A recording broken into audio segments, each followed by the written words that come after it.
Hello and welcome to Commerce 360, the program where we analyze business, decode markets, and empower enterprise. Ijeoma Ekwosi is my name, and I am your host on today's episode. Today, we explore one of the fastest growing and most dynamic sectors in today's global economy, the creative economy. From music to film, to fashion, to media, to digital content, creativity is no longer just art, it is business. Across Nigeria and Africa, creatives are building brands, generating revenue, attracting global audiences, and exporting culture to the world. But behind the spotlight lies a deeper conversation. How sustainable is the creative industry? Are creatives earning what they truly deserve? And how can talent be structured into long-term wealth? Today, we explore how creativity meets commerce.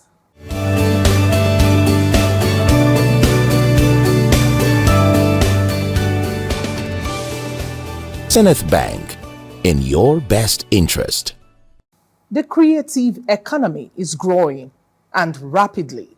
To help us break this down, I am joined by a key player in the creative industry. Joining us today is Mr. Farayola Gideon, a creative entrepreneur and industry expert with experience in media, entertainment, and content development. You're welcome to Commerce 360. Thank you very much. Now, let's begin with what is the creative economy? Everywhere we hear creative economy, what is it all about?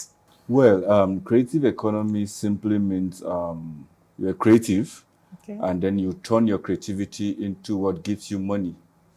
That is what you call it now, the summary. You know, just like we see the skit makers, the people who produce film, the songwriters, the artists, you know, there's passion, but also your passion can feed you. You know, you hear how they go to shows or they do shows and, you know, it sells out in millions of dollars and even in millions of naira. So that is basically what creative economy is, you know, using your creativity to feed yourself. Okay, how industries like film, fashion, and the likes contribute to economic growth? Well, they do contribute to economic growth in diverse ways. And I'm going to speak solely on filmmaking because I myself am more into film. You know, we've seen where you go on set and you have over 50 persons who are handling different, you know, aspect of the production. The production you see that lasts for an hour 40 minutes, and you think it's just, no. Sometimes it takes close to 70 crew members or even more, you know, on bigger project to bring those to life. And some of those, what do you call it now, crew members, that is what they do for a living. So for me, that alone on its own is an employment, you know, so yes. Okay, we hear about talents, monetizing their talents. In reality, are creatives really monetizing their talent, especially from your specialized area like the film industry? Yes, some are not, because they do not understand the business aspect of their talent. Okay. Yes. You see where, I'll give you an instance. Last year, one of the content creators said to post on his page, he charges 8 million naira just to post. So for me, that is huge. You understand? Yet there are people who just do it for fun. And some actually started as a means of just hobby and whatnot. And they now find out that it has a business opportunity and they turn it into business opportunity. One of the persons that done excellently well is Mark Angel. Okay. You know, I heard in one of the key players, as you would say, in the industry, that is Ali Baba, mentioned, you know, that he's one of the biggest YouTuber or creative, what do you call it, that gets paid the most because of how he structured his business. So you can have talent, but if you don't structure it well to give you income, it's just going to be entertainment and you won't get returns for the work.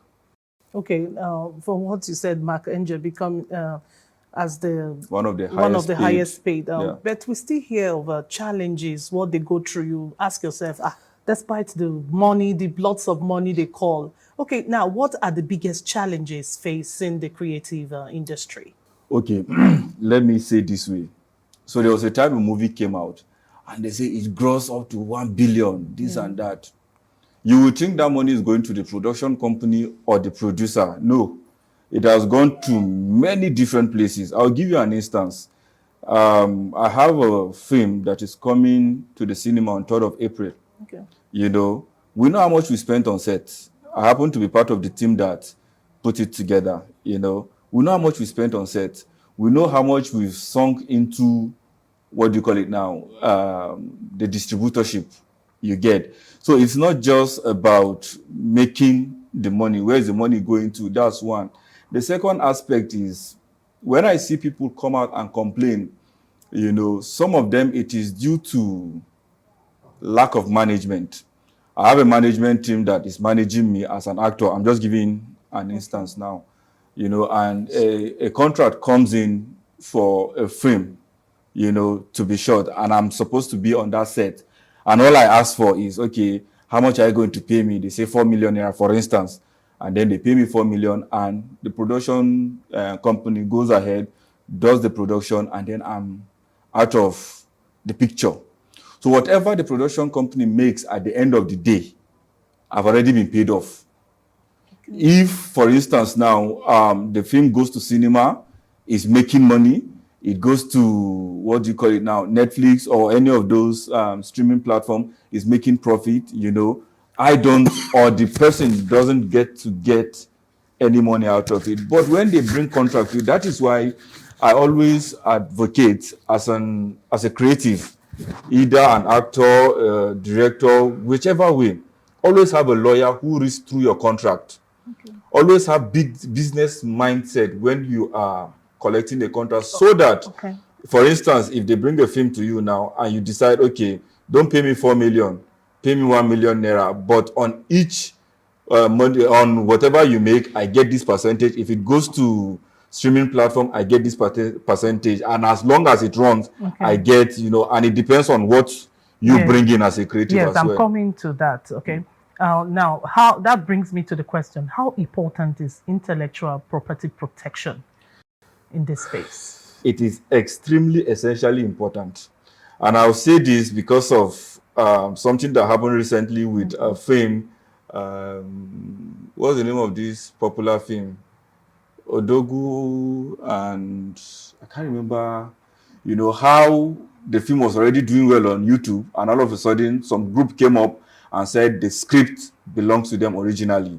And we found out that somebody actually took the script, sold it to these people, and these people retouched the script and shot it, quote unquote, better than, and it made more waves before those people came up. I don't know how it ended, but the film was put back to Netflix. I was also watching, I can't remember which of the interviews by one of these Hollywood people, and he said something about how when he was contacted to act in that movie, a young lady flew in from LA to meet him and gave him the script, and he signed that he has collected the script. And when the interviewer asked, he said something happened where an assistant was closing up. Apparently, the production company had tried to print out the script and they couldn't get it, and so they left it. When the assistant was closing, it found out that the printer had printed everything, and so the person collected it, sold it to another production company. Okay. You know, and that's why, what do you call it now? You trademark even the name of your film. Okay. Your script, you trademark it before sending it out. I'll give you another instance that happened with is it Merry Men, the AY film. From what I got, it originally was not Merry Men, but I heard, I may be wrong, but I heard that one of the crew members went and trademarked the original name AY wanted to use. Okay. And so they couldn't use the name again. So yes, intellectual, what do you call it, protection Yeah. is essential. And I work with a boss now who understands this aspect. You know, he doesn't allow anything go without being signed. Okay. Before we think about it, he has trademarked everything we are doing. Even if we're not going to use it at the end of the day, it's already trademarked. Okay. Yes. Yeah, like in every sector, digital technology plays a great role. Certainly. Okay, what role does digital media play in expanding opportunities? I have a phone. You have a phone. Okay. And if you look at it, many of us are always almost on our phones. You know, the era of reading the newspaper, the era of reading the billboards, the traditional, you know, media we have is kind of winding up, but not necessarily winding up. What I'm trying to say is that the digital economy or the digital media is taking over, so much so that anybody can create any content in the what do you call it now, the comfort of their house. Okay. And you know, and make it big. Most of those people that you see today, when you hear their story, it is that I started with the phone. There are these young children, I can't remember their name. They started with a Infinix phone, you know, doing VFX. By the time Netflix saw it and other people, they sponsored them, sent them high-end cameras and what do you call it, laptops. So certainly the digital media is strong enough if you know how to harness the power of the digital media. Okay, we've heard so much done by the creatives in industry. Yeah. Okay, now, can the creative industry, Nigeria creative industry now compete globally? So the answer is in two ways. When it comes to the talent, I can assure you we have them, you know, and most times when it comes to gadget, we are limited. But even in that limitation, we still do very well. Look at, especially in the music industries, our guys are doing wonderfully well. Yeah. And if you've seen some of the Hollywood films, you know, some of our guys tend to appear in one of those, you know, places. And I feel we need to, the way the music industry is hammering, you know, globally, I think the film industry and every other industry in the entertainment need to also push in that direction to gain more recognition. Because I'll tell you for free, the music industry is doing better globally than the film industry, as it were. Okay, thank you very much. We'll go for the break. When we come back, we'll continue with you. Thank you. Now, creativity is powerful, but structure creates wealth. When we return, we'll explore monetization strategies for creatives, branding and personal positioning, investment opportunities in the creative sector, and the future of digital content. Stay with us.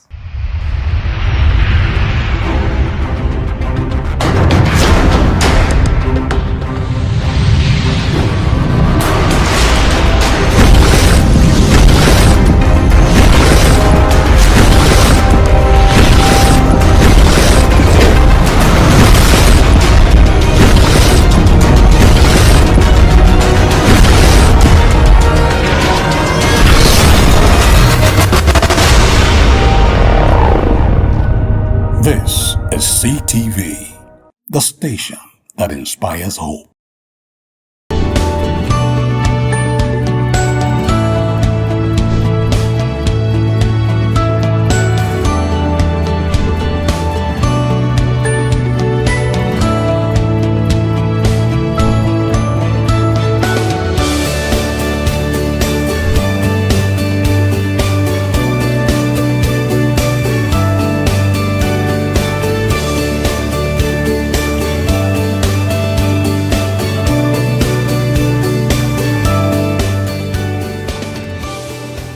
Zenith Bank, in your best interest.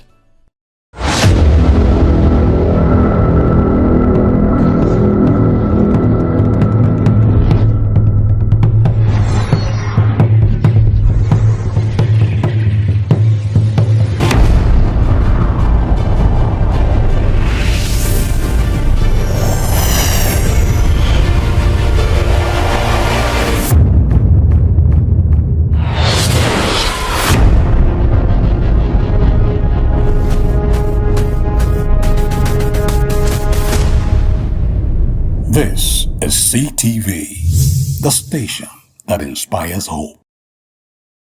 Welcome back to Commerce 360. Today, we are discussing creative economy and commerce, turning talent into wealth with Mr. Farayola Gideon, Thank you. a feed player. So let's talk strategy. How can creatives turn passion into sustainable income? First and foremost, you treat your talent like a business. Okay. If you treat your talent like a business, it's going to bring about income or sustainable income. If you don't, then it's just going to be a hobby. You understand? So we have many people who are very talented, but when you hear their story later, they didn't make much impact, or they are living in poverty, as it were. It is because they've treated their talent just as talent. They didn't treat it as business. And when I say business, when you know yourself properly, you get a team together. You don't necessarily have to get too many people. You have family, friends, that can connect you to somebody, to give you a lawyer. Okay, sir, this is what I want to do. What do you suggest I do? You speak to people, and the good thing we have in African culture is that I remember talking to a banker. I was asking him about my company, business name, and account. And when we were done, he said, Gideon, this thing I'm doing for you, if it was abroad, I will charge you. So, we have this levity, we should always, tap into it. Talk to people. How can I make my talent into business? And then when you do that, you make yourself a brand. But if they see you as a talent, they will treat you as a talent. If they see you as a brand, they will treat you as a brand. And when I mean brand, by the time I speak to you as a talent and you say speak to my manager, first and foremost, I understand that you are serious. And so if you already have a manager that can be your sister, your elder brother, and it doesn't have to be perfect. Okay. But when you keep growing, you now have those structure around you. Okay, now talking about the structures, is it that you rent a shop, put your name, business name? What business structures should creatives adopt? Has it gone beyond that era of renting a shop, sitting, put one or two persons? What exactly? So I will tell you for free, 80% to 70% at least of the ones I know work from home. Okay. You understand? Majorly they have their studio, their home studio, which is even better for the kind of work we do, because when you have deadline and timeline, you cannot always be in your shop or in your studio, as it were. It is always best when you come back home, you relax a bit, and then you continue jumping on the job. And like you asked, it is not necessarily that you have to go and open an office, but registering a name is good. Okay. Having a brand is good, so that when people come, they don't just see you, they see the brand. The brand doesn't necessarily have to have a physical location yet until you have expanded. You have a business plan. Okay, from this year to this year, we are just going to run from home. From this year to this year, I'm going to have an office and an assistant who will keep my tab. And from this year, I'm going to have a manager. You do stuff like that. So it's not necessarily when you want to start, you go and rent. How much are you making that you want to start renting a shop? That is going to be like, what do you call it now? An expenses that is really, really not necessary. Some people do that, and at the end of the day, they shoot themselves in the leg. Okay. Let it be that you have well structured yourself on paper. You've understood what you're doing, and as you grow, we're in this studio now. It will get to a point that this studio is too small. You know for sure. You expand. Okay. But if you just start and you want to start big, they say there is always a poor man version of every big dream people have. Okay. So because you want to be a Dangote today, you can start selling your own naira salt today.